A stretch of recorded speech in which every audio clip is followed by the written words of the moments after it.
कहानी की शुरुआत होती है और हम देखते हैं कि हमारी प्यारी सी अपोफिक्री को कुछ लेडी इन वेटिंग डांट लगाती है। वो कहती है कि तुमने कैसे सोच लिया कि हमारी लेडी ये खाना खाएगी, ये मरीज़ों वाला खाना यहाँ नहीं चलेगा। वो हमेशा शाही खाना खाती है और शाही ही खाना खाएगी और हम उनके सामने शाही खाना ही परोसेंगे।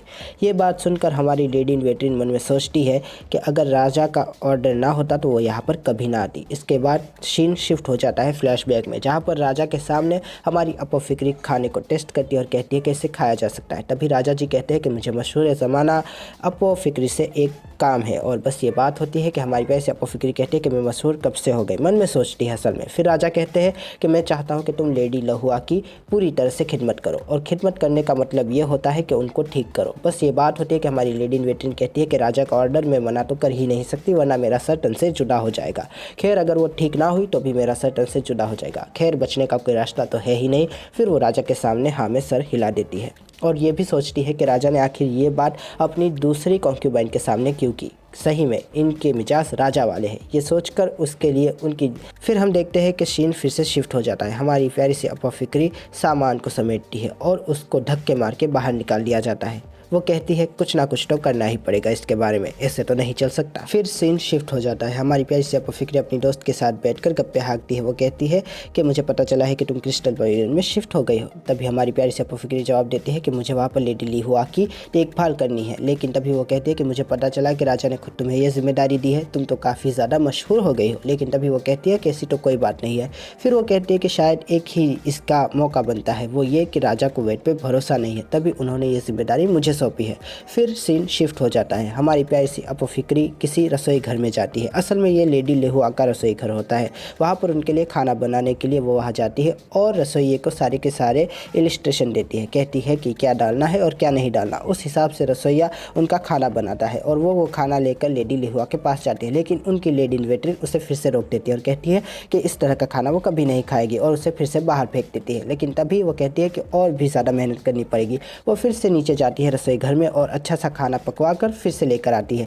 लेकिन फिर से उसे रोक दिया जाता है और कहा जाता है कि हमारी लेडी इन वेटिंग ये खाना कभी नहीं खाएगी, क्यों नहीं समझती तुम, चली क्यों नहीं जाती। तभी एक लेडी इन वेटिंग वहाँ से गुजरती है जिसके हाथ में पौष्टिक खाना होता है। तभी उसको देखकर वो कहती है कि ये तो सच में पौष्टिक खाना है, लेकिन एक बीमार इंसान के लिए ये बहुत ही ज़्यादा भारी है। इनको ये बात क्यों नहीं पता चल रही, इनसे उनकी बहुत ज़्यादा हालत ख़राब हो जाएगी। तभी वो थोड़ा सा टुकड़ा उनके मुँह में डालती है और वो खांसने लगती है। तभी सारी लेडी इन वेटिंग घबरा जाती है, घबराहट के अंदर इधर उधर दौड़ने लगती है और कुछ लेडी इन वेटिंग्स हमारी पैसी अपोफिक्री की तरफ दौड़ती है और कहती है कि तुम यहाँ पर आई हो इसलिए ऐसा हुआ है, तुम मनहूस हो, तुम चली क्यों नहीं जाती। और ये कहकर उसे बाहर फेंक दिया जाता है और वो बेचारी सोचती है कि इस तरह से तो ये हालात और भी ज़्यादा बिगड़ जाएंगे। और ये सारी चीज़ें हमारा प्यारा सा हीरो भी दूर से देख रहा होता है और हम देखते हैं कि हमारी अपोफिक्री उनसे मुतालबा करती है कि मुझे एक बार देख तो लेने दो, लेकिन वो उसे सरासर मना कर देती है। तभी वो कहती है कि इस तरह से तो वो मर जाएगी। तभी वो कहती है कि तुम्हारी आने से ये सब हुआ है, तुम अगर चली जाओगी तो सब कुछ ठीक हो जाएगा। लेकिन तभी वो कहती है कि उनकी तरफ नज़र तो घुमाओ, लगता है उनका जीने में मन ही नहीं लगता, शायद वो अपने बच्चे की मौत से उकता गई है।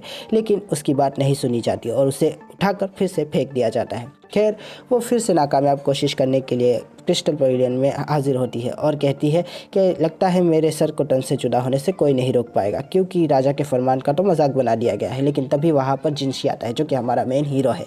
वो वहाँ पर आता ही है कि सारी लेडी इन वेटिंग उसको देखकर पागल हो जाती है। तभी वो कहता है कि तुम्हें कुछ चाहिए क्या। तभी वो कहती है कि आपको क्या बात करनी है और ऊपर खड़ी हुई सारी लेडी इन वेटिंग उससे जलने लगती है। कहती है कि आखिर ये इनसे क्या बातें कर रही है। लेकिन तभी वो कहती है कि शायद कोई गलतफहमी हुई। तभी हमारा जिनसी लपकता है हमारी प्यारी सी अपोफिक्री की तरफ। वो घबरा जाते हैं, लेकिन वो उनके कान में कहता है चलो खुपचे में बात करनी है। हाय हाय हाय, बस ये बात होती है कि ऊपर खड़ी हुई सारी लेडी इन वेटिंग कहती है कि आपको ये शोभा नहीं देता। तभी जिनसी कहता है कि आपको भी ये शोभा नहीं देता कि आप राजा के फरमान का मजाक बनाए, आपके लिए बहुत कड़ी सज़ा भी निर्धारित की जा सकती है।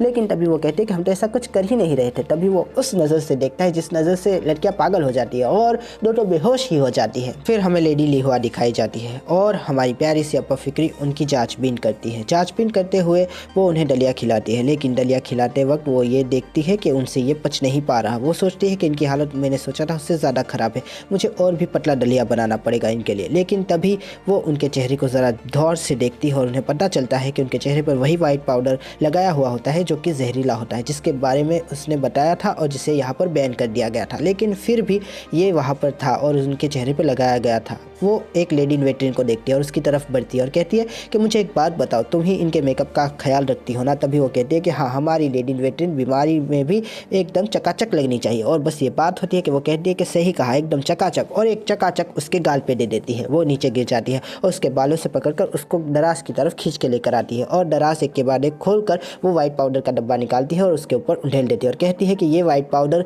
तुम्हें धीरे धीरे मार देगा और तुम एकदम चकाचक मोट मरोगी। जिसके बाद वो काफ़ी ज़्यादा घबरा जाती है और वो कहती है कि तुम्हें समझ नहीं आता इसे बैन क्यों किया गया था, तुम्हें समझ नहीं आता कि इसके अंदर जहर है, इसको लगाने से इंसान मर सकता है, तुम्हें क्यों नहीं पता चला, तुम्हें उनकी हालत पे तरस नहीं आता, बताओ उनकी जगह तुम होती तो तुम। और बस ये बात होती है कि वो डर जाती है और रोने लगती है। तभी हमारा प्यारा सा हीरो कहता है कि तुम्हारा ये रूप तो मैंने पहली बार देखा है। और बस ये बात होती है कि हमारी वैसे अपोफिक्री कहती है कि ऐसी तो कोई फिक्र की बात है ही नहीं, मैंने तो बस ऐसे ही थोड़ा मतलब कि डायलॉग मार दिया। लेकिन तभी हमारी प्यारी सी अपोफिक्री उनकी तरफ देखती है और कहती है कि बहुत काम करना पड़ेगा। और हमारा हीरो भी कहता है कि वाह, ये तो कुछ नया देखा मैंने। फिर हम देखते हैं कि हमारी अपोफिक्री उनका ध्यान रखना शुरू कर देती है। शुरुआत वो करती है चावल के मरीन टरीन पानी से, जो कि वो उन्हें ज़बरदस्ती पिलाती है। इसके बाद वो जाकर दरवाजे और खिड़कियाँ खोल देते हैं, जिसकी वजह से सारी की सारी अगरबत्ती की हवा बाहर निकल जाए और मरीज़ की हवा आने लगे। इसके बाद वो कहती है कि इन लोगों को बिल्कुल भी मरीज़ का ध्यान रखना नहीं आता, आखिरकार इन्हें लेडी इन वेटिंग बनाया किसने है। लेकिन फिर वो 2 लेडी इन वेटिंग को देखकर कहती है कि जाओ जाके गर्म पानी और कपड़ा लेकर आओ। जिसके बाद वो उनका जिस्म साफ करती है और कहती है कि इनके लिए ये बहुत ज़रूरी है। फिर वो कहती है कि मैं वक्त पर वक्त इनको चाय पिलाती रहती हूँ ताकि सारा का सारा जहर पेशाब के जरिए बाहर आ सके। फिर हमारी अपोफिक्री उनके खाने में उनके तबियत के हिसाब से बदलाव करती रहती है। जब उसे पता चलता है कि चावल चबाने के लायक हो गई है तो वो चावल को बढ़ा देती है और फिर धीरे धीरे उन्हें दलिया भी देना शुरू कर देती है।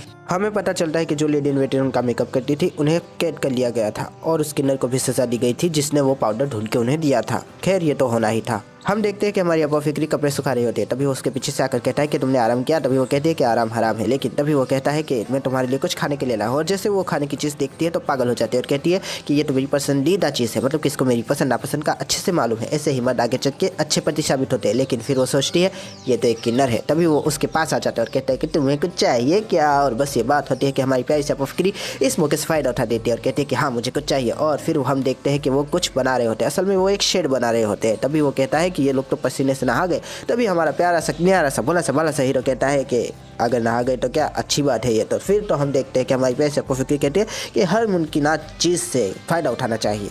फिर हमें उगता हुआ सूरज दिखाया जाता है। हमारी अपोफिक्री लेडी लहुआ के साथ बैठी हुई होती है। तभी लेडी लहुआ उसको बुलाती है और कहती है कि इस तरह से क्यों जिंदा रखा हुआ है, मुझे मार क्यों नहीं देते, मरने दो मुझे। लेकिन तभी हमारी प्यारी सी अपोफिक्री कहती है कि आप फिर खाना खाना बंद कर दें, लेकिन आप खाना खाती है ताकि आप जिंदा रह सके। तभी वो अपने हाथ को देखती है। हाथ को देखकर वो अपने बच्चे की झलकियों को याद करती है, उसके एहसास को याद करती है और एहसास को याद करते करते वो जज्बाती हो जाती है और कहती है कि तुम सही कहती हो। इसके बाद हम देखते हैं कि हमारी अपोफिक्री चूल्हे में फूके मारती है, जिसकी वजह से भाप बनकर पानी एक कमरे में जाता है। उस कमरे में हमारी प्यारी सी लेडी लहुआ को रखा जाता है। असल में चमड़ी से जहर निकालने के लिए यह किया जा रहा होता है दोस्तों। इसके बाद हमें एक डेली रूटीन दिखाया जाता है, जिसके अंदर हमारी अपोफिक्री उनके कपड़े धोती है, उनके बदन को साफ करती है, उनका ख्याल रखती है, उन्हें खाना खिलाती है, वही सारी चीज़ें। लेकिन वो बहुत थक भी जाती है इन दौरान। लेकिन तभी हम देखते हैं कि वो लेडी इन वेटिंग जिसको सजा दी गई होती है वो वहाँ पर आती है और तभी हमारी प्यारी सी अपोफिक्री कहती है कि आखिरकार तुम्हें छोड़ ही दिया गया और तुम्हें यहाँ पर वापस आने की इजाज़त भी मिल गई। लेकिन तभी वो उनके हाथ से कटोरा लेकर कहती है कि अब तुम्हारा काम खत्म हुआ, अब मुझे भी थोड़ी मदद करने दो। फिर वो उनके पास जाती है। फिर हमारी प्यारी सी लेडी लहुआ उसे देखती है और कहती है कि तुम हो, चलो पानी पिला दो मुझे। और बस ये बात होती है कि वो रोने लगती है और कहती है कि ठीक है, बिल्कुल, क्यों नहीं। और बस ये बात होती है कि हमारी प्यारी सी ऐसी भली सी बाली सी लेडी इन वेटिंग मतलब कि अपोफिक्री ये देखकर बहुत खुश हो जाती है। कुछ दिनों का गैप दिखाया जाता है और फिर हम देखते हैं कि लेडी लहुआ अब इतनी ताकतवर हो चुकी होती है कि खुद से बाहर आ जा सके। और ये देखकर हमारी प्यारी सी अपोफिक्री जाकर थोड़ा आराम करने के लिए लेट जाती है। लेकिन जैसे ही वो लेटती है तो हमारी लेडी लहुआ उसके पास आती है और उसके सर पे हाथ रख के उसे लाड करने लगती है। बस यही पर सीन खत्म हो जाता है। फिर हम देखते हैं कि लेडी ग्योको अब ठीक हो चुकी होती है। लेकिन तभी वो उनसे इजाज़त लेती है। लेकिन तभी वो कहती है कि मुझे एक बात बताना कि क्या कभी मैं माँ बन पाऊंगी। तभी वो कहती है कि मुझे नहीं मालूम, लेकिन आप कोशिश करना मत छोड़िएगा। लेकिन तभी वो कहती है कि मैं कुछ भी नहीं कर सकती, राजा अब मेरे पास नहीं आते, उनका मुझसे मन उकता चुका है। लेकिन तभी वो कहती है कि ऐसी कोई बात नहीं है, राजा नहीं मुझे यहाँ पर भेजा है, अगर ऐसा होता तो वो मुझे यहाँ कभी भेजते ही ना। लेकिन तभी वो कहती है कि लेडी ग्योको मुझसे बाजी मार गए, उन्होंने मुझे कहा था लेकिन मैंने उनकी बात सुनी नहीं, आखिरकार मैं हार गई। लेकिन तभी वो कहती है कि कौन हारा कौन जीता ये कहाँ से पता चलेगा, आखिर कौन कितना सुंदर है कैसे बताया जा सकता है, कोई भी किसी से नहीं हारता। लेकिन तभी वो कहती है कि ना ही मेरे पास सुनहरे बाल है, ना ही उनके जैसी गोल आंखें, मैं कभी भी उनकी बराबरी नहीं कर पाऊंगी, मैं उनसे कम सुंदर हूँ। तभी वो कहती है कि दुनिया में कई कई सारे फूल हैं, बहुत ही रंग बिरंगे, बहुत ही दिलकश, बहुत ही आकर्षक। आखिर कौन ये फैसला करेगा कि कौन सबसे ज़्यादा सुंदर है? असल में मन की सुंदरता ही सब कुछ होती है। और तभी वो कहती है कि आपके पास उनसे भी कई ज़्यादा अच्छी चीज़ें हैं, आपका शरीर सुडौल है और आप बहुत ही आकर्षक है। हमारी अपोफिक्री कहती है कि मैं आपको कुछ बताना चाहती हूँ। तभी वो उनके कान में कुछ फुसफुसाती है और फिर वो चलिए छोड़ देते हैं। आगे हमारी अपोफिक्री उनसे इजाज़त ले लेती है और जैसे इजाज़त लेके वहाँ से जाने लगती है तो हमारी प्यारी सी लेडी लिहुआ के अंदर आग लग जाती है। फिर हम देखते हैं कि हमारी लेडी इन वेटिंग अपनी प्यारी सी पुरानी यादों को ताज़ा करती है। वो कहती है कि ये जो टेक्निक मैंने उन्हें सिखाई है वो मुझे आज से पहले कोठे पर सिखाई गई थी, लेकिन वो मेरे तो किसी काम ना आ सकी, लेकिन शायद अब उनके काम आ जाएगी। और फिर वो जेट पवेलियन वापस लौट जाती है। वहाँ पर उसका खैर मकदम किया जाता है। सब उसकी हाल चाल पूछते और कहते हैं कि तुम तो बहुत ज़्यादा थकी हुई लगती हो, तुमने तो बिल्कुल भी आराम नहीं किया। लेकिन तभी हम देखते हैं कि हमारा हीरो भी साथ में ही होता है और कहता है कि इसने राजा के मिशन को बखूबी अंजाम दिया है। तो इसे छा गए अपोफिक्री। लेकिन तभी अपोफिक्री वहाँ पर कहती है कि सब कुछ ठीक ही था और बस यहाँ पर कुछ दिनों का गैप दिखाया जाता है और हमें बताया जाता है कि जेट पवेलियन में राजा ने आना उसके बाद थोड़ा कम कर दिया था। और बस ये बात होती है कि हमें दिखाई जाती है हमारी प्यारी सी कॉक्यूपाइन, और कॉक्यूपाइन कहती है कि हाय बड़े दिनों के बाद अच्छी नींद आई। और हम सब जानते हैं इसका मतलब क्या है दोस्तों। और हमें दिखाई जाती है हमारी पैसे अपोफिक्री जिसके आंखों में अभी भी नींद होती है और उसका मुंह अभी भी बना हुआ होता है। लेकिन तभी सीन शिफ्ट होता है और हमें दिखाई जाती है कुछ लोगों की झलकियाँ जो कि रात में कुछ चला रहे होते हैं, लेकिन चलाते चलाते वो कुछ पट्टियाँ हाथ में लेते हैं और उसको भी फेंक देते हैं। लेकिन जैसे वो उसको आग में फेंकते हैं तो काले नीले हरे रंग की आग दिखाई देने लगती है और सब लोग चौंक जाते हैं। फिर सीन शिफ्ट होता है और हमें अंधेरे में बैठा हुआ एक किन्नर दिखाया जाता है। वो अपने हाथों को देखकर कहता है कि ऐसा नहीं हो सकता, ऐसा नहीं हो सकता, ये श्राप है। और इसके ऊपर यहाँ पर एपिसोड खत्म हो जाता है। आशा करता हूँ आपको ये रिव्यू पसंद आएगा दोस्तों। अगर पसंद आया तो लाइक कीजिए, शेयर कीजिए, सब्सक्राइब कीजिए। ज़्यादा पसंद आया तो कमेंट भी कीजिए दोस्तों। थैंक यू, खुदा हाफिज़, अपना ध्यान रखिएगा। फिर मिलेंगे। Thank you.